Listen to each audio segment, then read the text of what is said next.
Hey loves, welcome back again to my channel. My name is Jenny. So in today's video is going to be the drafting part of this style you can see on the screen. So if you're a returning subscriber, thank you for coming back, and also thank you to my new subscribers for all your support. So if this sounds like what you're interested to learn, don't forget to subscribe, like and share this video. So let's get into it.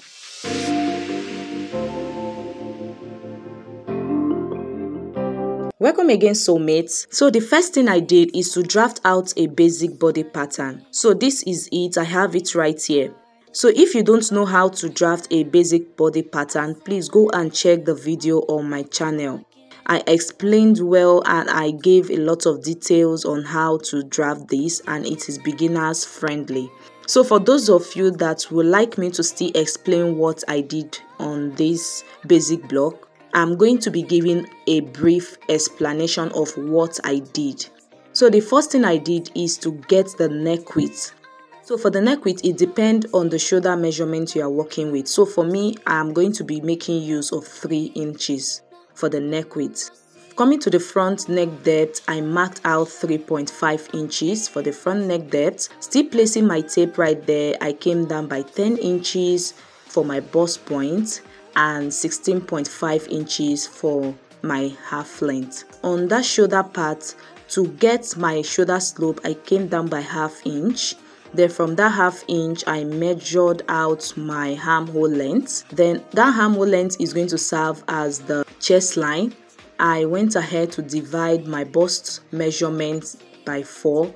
Then I added it on my chest line and the bust points. So for the half length, I divided my waist measurement by 4 plus the dart intake of 1 inch. So that is what you see me having right there. Now coming to the back block, I went ahead to mark out 1.5 inches for the zip allowance. Then after that, the neck depth I used for the back is 1.5. Then for the neck width is still the same thing with the front.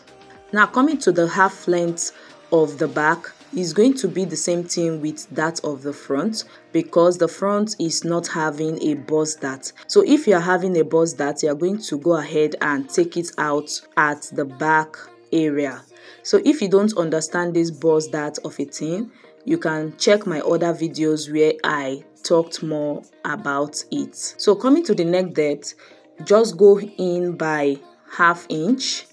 Go in by ½ inch. Now at the armhole area, it totally depends on how much flesh you are willing to show at that area. So you can go up by ½ inch from that part where the curve intersects with a straight line. You can just go up by ½ inch or 1 inch. So for me, I'm going to just mark it out like this with my pen first of all. So when I'm okay with that, I went ahead to use my marker to make it more visible.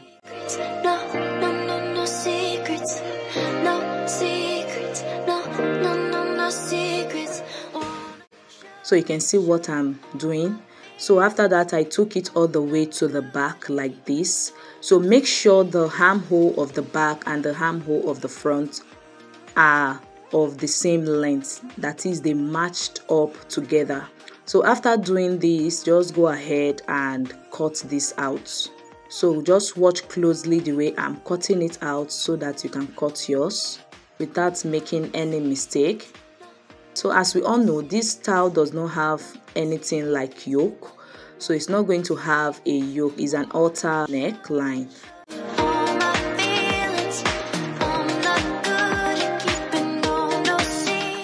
So this is it, guys. So you can see the half length of the back and the half length of the front are of the same length. So let's go ahead and draft out the bottom part of this dress. So for the bottom part, I've gone ahead to bring out this piece of paper. Then I'm going to roll out my starting line, as you can see me doing right here. So after getting the starting line, I'm going to mark out my zip allowance. So as you all know, this dress has a zip allowance. So I went ahead to measure what I have at the top, the zip allowance I have at the top block, at the top part, and I have 1.5. So I'm going to just place it like this and I'm going to mark it out. So just go ahead and connect the points with a straight line. So I'm going to label this as the zip allowance. Now coming to the side, I went down by 8 inches. So 8 inches is always fine when it comes to the hip area. So you can make use of 8 to 9 inches. So it totally depends how tall the person is or how short the person is. So from that hip line, I went down by 3 inches. So that is where the basque effect is going to take place. So at that part, you can actually go down by 4 inches depending how deep you want the basque area to be. So on the waist area, I went ahead to divide my waist measurement by 4. Then coming to the hip line, I also divided my hip measurement by 4. Then I went ahead to connect the points together like this.